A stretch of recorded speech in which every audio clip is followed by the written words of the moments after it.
So here we are again, Matt. Another Wokingham Property Podcast, now in February 2026. Yeah. This is quite an interesting topic, actually, because it's very pertinent at the moment with not just a few clients that we're dealing with, but certainly how I perceive the Wokingham market to feel about the certain type of property sale that we're going to discuss. Yeah, I want to talk about new build homes, new build developments. Those nice shiny showrooms we drive past and see with their little flags outside and their incentives that they offer on that we see on Rightmove.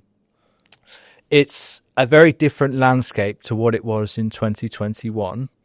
And I think we've had lots of first-hand experience of that over the last 6 months or so. Yep. And the different pressures which developers put on clients and agents, and pressure put on anyone but themselves. We know that new build developments is a very harsh, cutthroat environment to be in.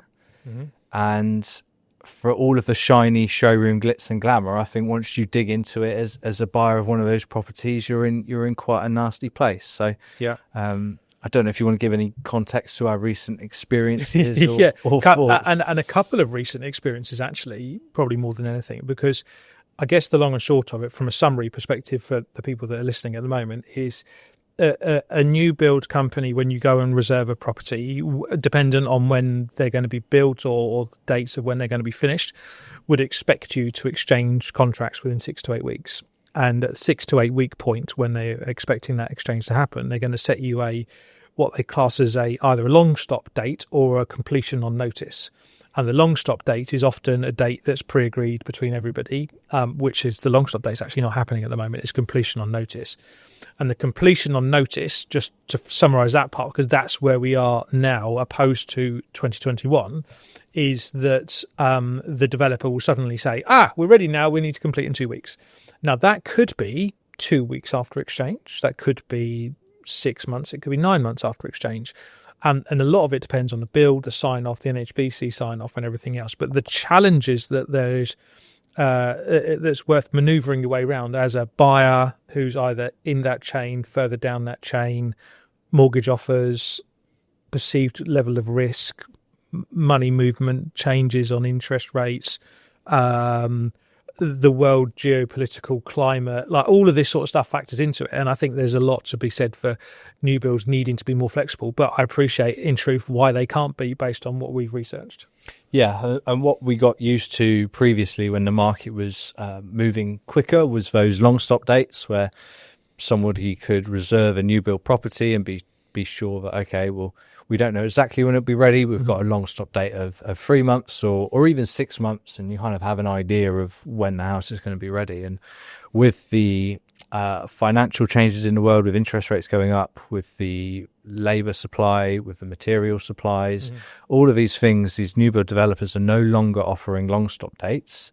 They're expecting everybody to complete on notice, which essentially means they're shifting the risk onto the buyer. Yes. So if anything changes before they've built the house, the buyer is contractually obligated to buy that house with an indefinite period of time. And the buyer just has to sit there.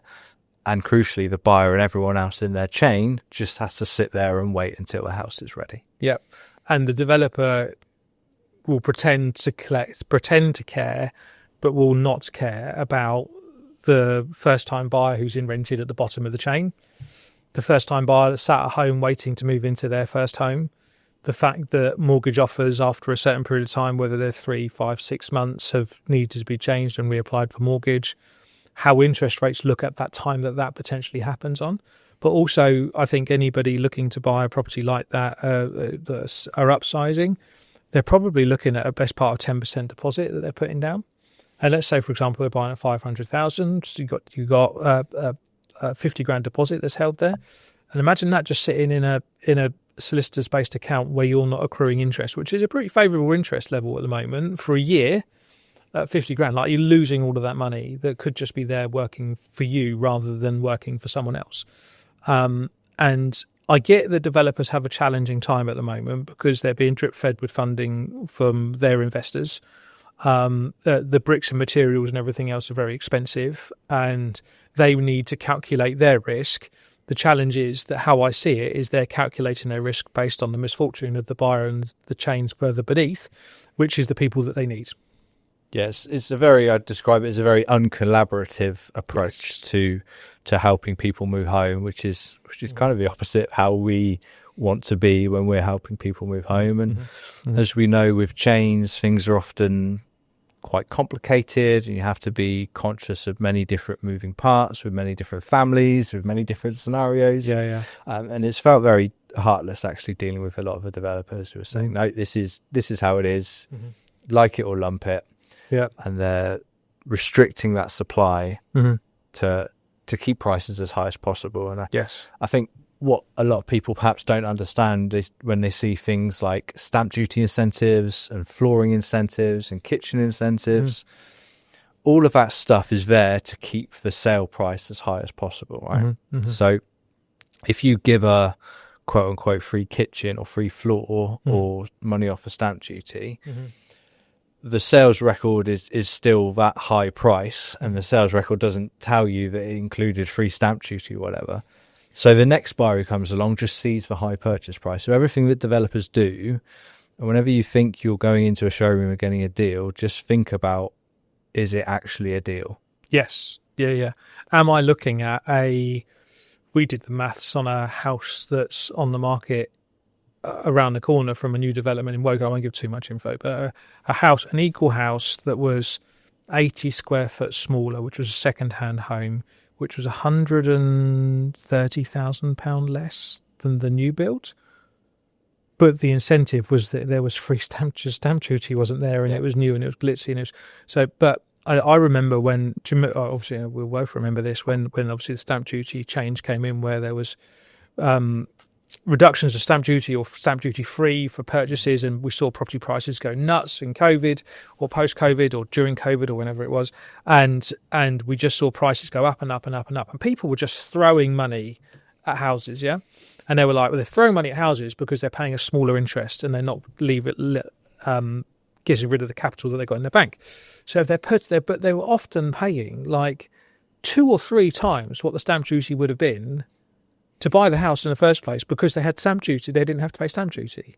So then you didn't need that upfront capital amount, which meant your borrowing power increased. Which meant you could borrow more, which meant you could offer more on the house. And which, when we looked at the perception of how the budget was supposed to go last year with property taxes and removal of stamp duty up to a certain level and all that sort of stuff, and based on a percentage of the value, actually I thought that was probably a better way of approaching it. Anyway, we're digressing. We should be talking about new builds, but the premise behind it is that you've got this incentive that's being thrown around willy-nilly to keep prices higher, to demonstrate value, so you can resell at a level and a level and a level and a level. And in truth, it feels very much like how you perceive a new car, drive off forecourt, instantly lose 10%. Yeah, I feel like that's very much where the new build market's going at the moment, based on exactly that. These people that are buying these homes, when they're selling them second hand, when they don't have those incentives in place, when the next buyer needs to come in and go and buy one, they're still going to have to pay stamp duty. The owner's not going to give them stamp duty off. They're going to want to sell it at what they paid for it, forgetting that they had the stamp duty relief anyway, and they're never going to get the money they wanted. Yeah. And then you can't say to the next buyer, oh, well, we paid this because we got the stamp duty relief, because the developer would rather give 20 grand off the stamp duty and reduce the purchase price by 20 Exactly grand. That. So it might feel the same when you're buying it, but then when you come to sell that house a few years later, it's you'll find that new build premium you paid may not necessarily be there. Yeah, and interestingly, some of the new builds in Wokingham, their part exchange options at the moment are very uncompetitive, and certainly looking at probably a good 8 to 10% under what market value is supporting on the open market. The challenge there is that what they're trying to do is hope that someone won't want to get involved in the chain and can see the ease of just swapping one house for the next. But then the seller of that property who's buying the new build is paying top premium because they get the stamp duty relief, and they're taking 8 to 10% less on theirs. So the differential is huge. So not losing 8 to 10%, they're losing that 5% immediately as soon as they walk in and to open the door for the first time. So they're actually 13 to 14% down immediately on buying a house, which in any grand scheme of things is nuts, and that shouldn't be something you do. When you think about that being somebody's biggest financial asset, and people talk about buy low, sell high. Mm-hmm. That's literally the opposite. That's selling low and buying high. Ridiculously high, yeah. With your biggest financial purchase you will make in your life. So the thing that I want to try and override, because there's going to be people listening to this going, I actually only ever want to buy a new build. I don't. If I'm honest, unless it was a really attractive proposition, I wouldn't buy one. Mm-hmm. But there's going to be people there that are going to be sitting there going, I like buying new build property and that's what I want to do. I've done it for the past 5 to 10 years. How do they solve the problem of putting themselves in the right position, not just thinking about them as a individual entity, but accepting that there's buyers, their buyers, their buyer's buyer? How do they control the ability to achieve the house that they want by also selling theirs for the price that they should do? So that's a really good question, because I think going into a house move with a solid plan is what actually very few people do. Most people sort of think, oh, we'll figure it out as we go. So I think what doesn't work very well is trying to sell your house for top money on the open market and then hoping your buyer will agree to exchange with no long stop date. The likelihood of that happening is really, really, really low. Yeah. I think my advice to those people who want to sell a house and to buy a new house is to accept that you will need to spend a little bit of money renting in the meantime. Mm-hmm. I think for me, that allows you to get maximum amount of money for the house that you want to buy. Yeah. And then it allows you freedom to move into the new house when it's ready. Mm-hmm. Mm-hmm. The downside of that is you have to move twice and you have the discomfort of spending money on rent. Mm-hmm. But the upside of that is you get to control your sale, maximize your sale price, and then get to move into the new house as and when it's ready without the stress of checking every 5 minutes to see if they've laid the flooring or connected the gas mains or whatever. The downside of that is wasting money on rent. I would almost guarantee the money you spend on rent would be better than taking the part exchange offer from the developer. Quite comfortably as well, because even let's say, for example, you were selling a 3-bed and buying a 4-bed, and you're selling a 3-bed at £500,000, for example, and you wanted to move into something of equal stature, it's a couple of grand a month in rent. I'm guessing it's going to be somewhere around that, at least a couple of grand a month, and you're not going to be in there for a year. And if you look at the lack of amounts that are offered on the part exchange element of it, and let's say, for example, they're 40 to 50 grand, because I've heard that on some instances, like properties that we could sell at 540, 530, 520, they're getting offers at like 470-ish, right? 475, 480. You got 40 grand, you're 20 grand up. And I'd take 20 grand for a bit of inconvenience to buy the house I wanted. And think about how much better of a position you're in to go into a show home of a new house to say, I've sold my house, I've exchanged contracts, I'm going to be renting. When can I move into your house? The new house. It's completely different. You're coming then into the showroom with a position of power. You've got cash ready to go. You're flexible with move times. Rather than saying, I really want to buy this house and I've got this really illiquid asset which I still need to sell and want top money for. So that's how I would do it, and I wouldn't buy a new house. But what do you think? I think the bigger developers are probably, and we're tarring every new build with the same brush here, which we shouldn't do, but because I think that there are the bigger developers that are more liquid based on investments from banks, from investors, from shareholders and everything else. But then there are smaller developers where they're independently done and they're managed through their own funding, where they can give that more meaningful long stop date or a relative completion date, because they're on the tools, they're doing it, they're funding it via short-term loans, banks, bridging, all that sort of stuff, finance, all of that kind of stuff. Exactly. But they're controlling it, so they can know. But the people that are controlling the bigger properties, the bigger developments, are generally shareholders that are looking after their back pocket and thinking what works for them, not works for you. And they're also planning land banks sort of 5-10 years into the future, whereas if you've got a smaller development of, I don't know, 2, 4, 8, 15 houses, Yeah. whatever. It's a much Yeah. smaller deal, and they'll just want to offload those units as quickly as they can. Absolutely right. And they're generally more competitive on their pricing as well, because they would have worked out what they cost, what they spent, their profit margins, and they'll be happy to sell it at X. Of course, everybody wants to get as much as possible, the seller, the new build company, the mortgage company, the lender, and everything else. But I think what this exercise and what this whole this bit over the past probably 3 to 6 months has taught us, since the 2021 days, where you could get either a good part exchange deal or you could sell, where they give you those long stop dates, are that you need to be really careful if you're a buyer and seller at the moment. And if you're unsure about anything that we've just spoken about, genuinely pick up the phone and talk to us, because we've done enough research on this to be able to sit here and advise you appropriately. And that's not to put people off buying new builds, because new builds are there, they're being built, there's a quota that needs to be introduced by Labour for the amount of properties that need to be bought and sold. So there is a good reason why that should be there. But I do think that there's a balance to understanding the risk and mitigating that risk to ensure that the move isn't any more stressful than it needs to be. Oh yeah, I think that's a really good point, and I think we've maybe been a bit anti-new build in this conversation. As we say, the houses have to be built somehow, and people have to buy them. So Yes. it's just a case of approaching it a certain way. And I think in their defence, from what I understand, there's a lot more sign-off procedures now which need to be adhered to. I think the utility companies for connecting up the gas, electric, and water, I think that's a more painful process than perhaps it was in the past. I think these are real things which impact construction timelines. Yeah.